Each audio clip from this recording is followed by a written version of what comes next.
Excellencies, thank you for the opportunity to address the Joint Extraordinary Summit. The past month has been incredibly painful for all of us. UNRWA, the UN Agency for Palestinian Refugees, is in mourning for 101 colleagues confirmed killed in Gaza. On Monday, United Nations flags worldwide will be at half-mast to honor the memory. The UNRWA across the Gaza Strip, honors the memories of people 21 have of its reportedly been staff killed, with the majority to be women and children. Many more are surely still under the rubble. The Israeli forces have pushed over 1.5 million people out of the north of the Gaza Strip.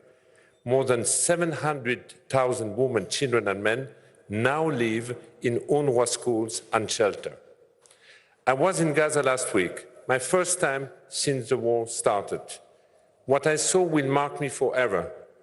Every little girl and boy I met in an UNRWA shelter asked me for bread and water. Children used to learn and laugh in the school I visited. Now the school is an overcrowded shelter that lacks the minimum standard for a dignified life. The continuous bombardment, together with the siege, are choking Gaza and its people.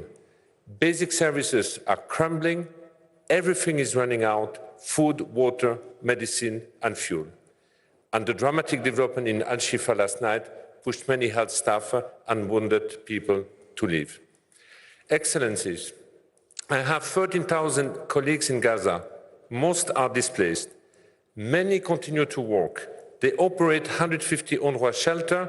They keep 1/3 of our health center open and manage mobile clinic.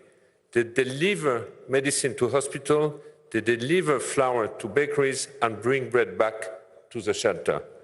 My colleague Maha calls her job a mission impossible, especially when she tries to reassure her children every morning that they will not die.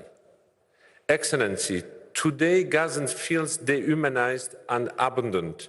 They are yearning for reassurance, especially from their Arab and Muslim brothers and sisters, that they hear the crying of the children and see the fear in the eyes of the mothers. On Thursday, I addressed the international conference convened in Paris to support civilians in Gaza. I warned of the danger of double standard. I explicitly described the ongoing campaign aimed at dehumanizing Palestinians. I also firmly stated our position against the forced displacement of the people of Gaza, most of whom are descendants of Palestinian refugees. I cautioned against the spillover of the conflict into the region. The West Bank has reached a boiling point with the Israeli forces and settler violence claiming lives daily. The Lebanon-Israel border is simmering with tension. Excellencies, the Palestinians in Gaza have always relied on the Arab and Muslim world for solidarity. Today, they also need you to turn this solidarity into further and stronger action. I am seeking your support for 3 specific and urgent matters. First, to reach a humanitarian ceasefire with strict adherence to international humanitarian law. We must insist on protecting civilian and civilian infrastructure, including United Nations facilities and hospitals. This should be our recurrent request. I'm sure that many of you can influence action on the ground. No effort should be spared at this point. Second, a meaningful and continuous flow of humanitarian aid is essential. We must make the flow of supply match the immense humanitarian needs. But the logistic and the verification of trucks by Israel are extremely cumbersome. They only allow a limited number of trucks into Gaza.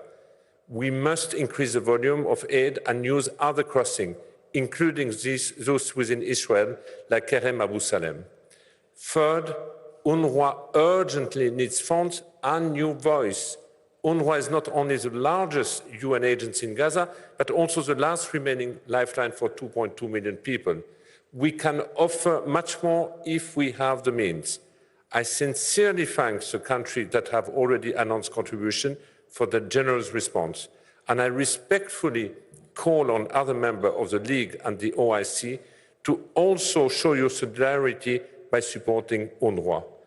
I want to tell the people in our shelter that the Arab and Islamic world tasked us to help them and gave us the resource to do so.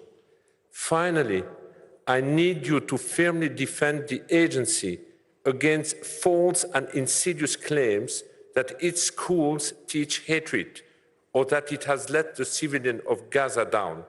This accusation comes from those who want us to fail. They fuel a toxic and deeply polarized environment. To conclude, we must also consider the day after a political solution has become a matter of life and death for millions of people. A genuine prospect of Palestinian statehood is critical. We must step back from the brink before it is too late. I urge you, members of the Arab League and the Organization of Islamic Cooperation, to act now to change the trajectory of this crisis. With your support, UNRWA is ready to do its part. Thank you.